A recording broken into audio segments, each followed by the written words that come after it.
Hello, this is Dr. Grande. Today's question is, can I analyze the case of Helen Bailey?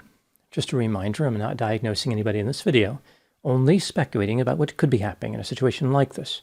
If you enjoyed this video, please like it, subscribe to my channel, and consider supporting me on Patreon. I will put the link to Patreon in the description for this video. First, I'll look at the background of this case, move to the timeline of the crime, then offer my analysis. Helen Elizabeth Bailey was born on August 22, 1964, in Pontyland, England. This small town is 8 miles northwest of Newcastle upon Tyne. After graduating from high school, she earned a degree in physiology. Helen hoped to be a forensic scientist, but then changed the direction of her career. She found a job which involved marketing and licensing for cartoon characters and films. In 1989, Helen became romantically involved with a man named John Sinfeld, who managed a licensing rights company. 7 years later, in 1996, the couple married and lived in a suburb of London. In 2008, Helen launched a career as an author. She published a series of 5 books for teenagers called The Crazy World of Electra Brown, and she wrote a few books for younger children. On February 27, 2011, when Helen and her husband John were on vacation in Barbados, John went swimming in the ocean against Helen's advice. As it turns out, Helen was right to be concerned. John was caught in a rip current and drowned. After her husband's death, Helen wrote a book about grieving. Out of the 22 books she published during her career, this was the only one for adults. It was clear that Helen struggled tremendously with the loss of her husband. The fact that she was wearing a bikini when her husband died struck Helen as unbelievably absurd. She even titled her book, When Bad Things Happen in Good Bikinis. In her book, Helen mentioned a new romantic relationship which started in October 2011. While participating in an online grieving group, she met a man named Ian Stewart. Just like Helen, Ian had unexpectedly lost a spouse. He had been married to a woman named Diane since 1986 and had 2 children. On June 25, 2010, over a year before Ian met Helen, Diane died under mysterious circumstances at the age of 47. The authorities believe that Diane's death was epilepsy-related, even though the evidence did not support that conclusion. No criminal charges were filed against Ian, and he went on with his life. The grieving connection between Ian and Helen was powerful, or at least Helen believed it was powerful.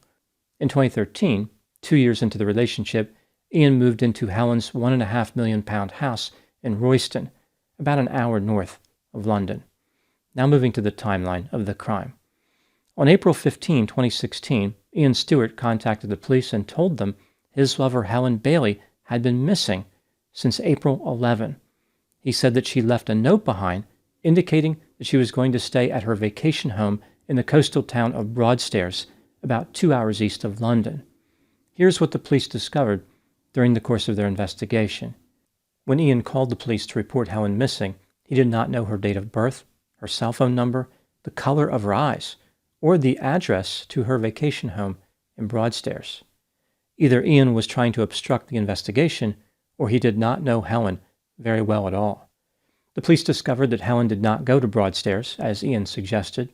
When Ian was asked for the note that Helen supposedly left for him, he claimed he threw it away. Helen was typically active on social media, but after her disappearance, there was no activity. Over a year earlier, in July 2014, Helen changed her will and made Ian the primary beneficiary of her £3.4 million estate. She also took out a life insurance policy to cover the inheritance tax. In the weeks leading up to her disappearance, Helen had been complaining about being tired all the time. She even searched the internet for information about why she was falling asleep in the daytime.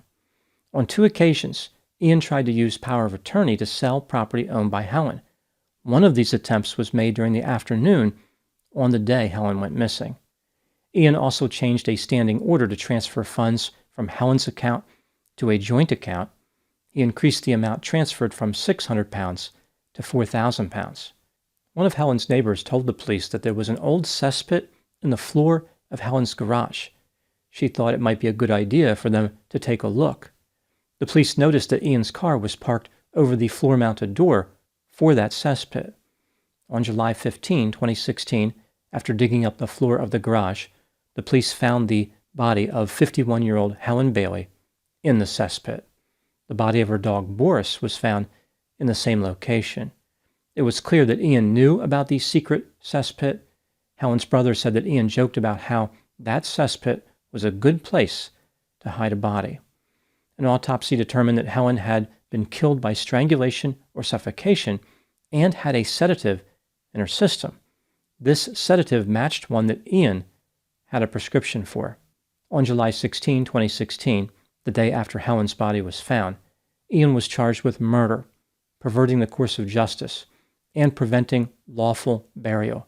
His trial started on January 10, 2017. Confronted with overwhelming evidence, Ian came up with a bizarre story to explain Helen's disappearance. He said that two men, named Nick and Joe, kidnapped Helen and her dog. They demanded a ransom of £500,000 and told Ian not to report their crime to the police. Ian appeared to be highly confident the jury would believe his story. In his mind, one thing was for certain: he would never be found guilty of murder. On February 22, 2017, Ian was found guilty of murder. He was sentenced to life in prison with the possibility of parole after 34 years. This murder case led the authorities to take a second look at the death of Ian's first wife, Diane Stewart. As I mentioned, she died under mysterious circumstances on June 25, 2010. Ian had called the police and reported that he found his wife dead. After seeing that Diane had a history of epilepsy, investigators assumed that is what killed her. Ian had Diane's body cremated, but her brain had been donated to science. The police managed to track down her brain and have it examined. Experts determined that epilepsy was not the cause of Diane's death. Rather, her oxygen had been cut off. Investigators believe that Ian strangled or suffocated Diane. In August of 2018, Ian Stewart was charged with the murder of Diane Stewart. On February 9, 2022, he was found guilty. Ian was initially sentenced to life in prison without the possibility of parole, but after a successful appeal, he will be eligible for parole after 35 years. By that time, he will be in his 90s. Now moving to my analysis. Here are my thoughts on a few areas that stood out to me in this case. Item number 1. Ian initially worked for a software engineer and had a good deal of success financially. Sometime in the mid-1990s, his financial situation changed after he developed a chronic condition which made his muscles weak. He was unable to work after this. Ian still had a small, steady income based on work he had performed prior, but this was nothing like the money he made before his chronic condition. It appears as though Ian became obsessed with money. People described him as miserly and said he would account for every penny. For example, one time when he was at his lawn bowling club, he became angry when he was asked to pay for a cup of tea. Ian argued that it should have been covered by his membership fee.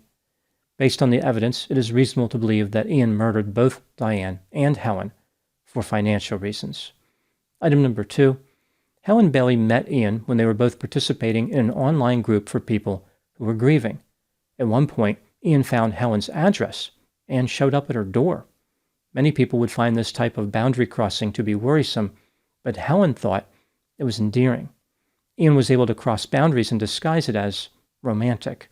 He relied on his charisma to make a notable first impression. The prosecution would later accuse Ian of engaging in love bombing, that is, showering a potential lover with attention and gifts. It is clear that Helen viewed Ian positively. She referred to him as her gorgeous, gray-haired widower and believed that he saved her from a life of grief. Item number 3. Helen had a dachshund named Boris who was incredibly important to her. She included Boris in many of her activities and often took him for walks. On one occasion, Boris was captured in a photograph behind the wheel of a motor vehicle. No matter how much a person loves their dog, driving is not a safe activity for canines. They never use their turn signals, and they always put their head out of the window. Canine drivers end up delivering a rough ride. But to be fair, they rarely text while behind the wheel. After Helen became tired all the time, probably because she was being drugged by Ian, She once forgot Boris while taking him for a walk. Considering how much she loved Boris, this shows how compromised and vulnerable Helen was. She would have never purposely endangered her dog. Item number 4, what do I think happened in this case? This is just a theory, my opinion.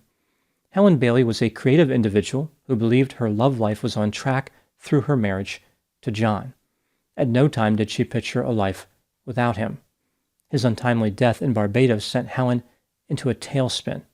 She did not know how to cope with the grief and was extremely vulnerable. This led her to come in contact with Ian Stewart, who was looking for his next victim. Ian Stewart was self-centered, impulsive, materialistic, hedonistic, greedy, irresponsible, immature, competitive, angry, violent, sadistic, cantankerous, confrontational, argumentative, antagonistic, unattractive, repulsive, socially awkward, antisocial, cold, callous, had a sense of entitlement, and was exceedingly creepy. When he saw Helen in the online grieving group, he realized she was the perfect target for him. She was wealthy, distraught, and shared the experience of losing a spouse. Ian used Helen's vulnerability to make a romantic connection, knowing that she might find him less repulsive based on his story of loss. People who met Ian found him to be distant and secretive. They thought it was awfully convenient that he didn't have a lot of money, and Helen did, like Ian was using Helen for her money. If Helen was concerned about Ian's behavior or intentions, she never showed it. She highly valued her relationship with him. Helen treated Ian in a way consistent with her desires if the situation had been reversed. She would have wanted someone to take care of her like she was taking care of Ian. When looking at him, Helen saw her own pain reflected. In reality, Ian was not grieving for Diane like Helen was grieving for John.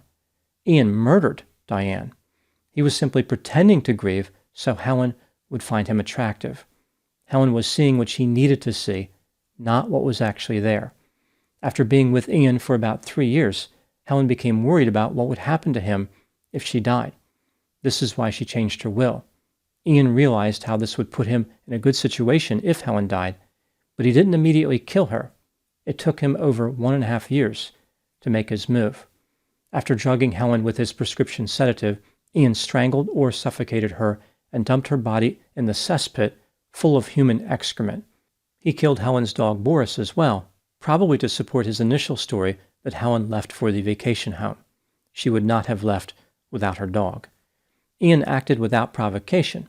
It's not like Helen was getting ready to leave him. He could have continued living in her house as long as he wanted. This was a case involving an intense and homicidal level of greed. Ian did not have a good disguise for a killer.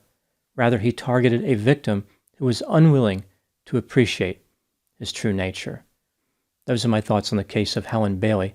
Please put any opinions and thoughts in the comment section. They consistently generate an interesting dialogue. As always, I hope you found my analysis of this topic to be informative. Thanks for watching.